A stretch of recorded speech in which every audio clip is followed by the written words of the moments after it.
মালিক তুমি জান্নাতে, তোমার কাছে আমার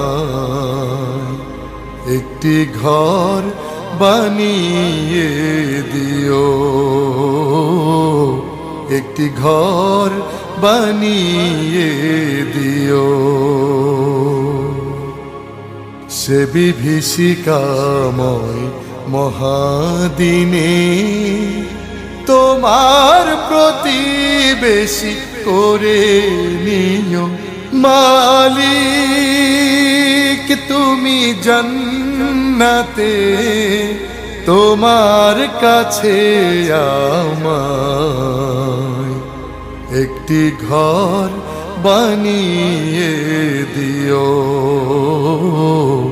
একটি ঘর বানিয়ে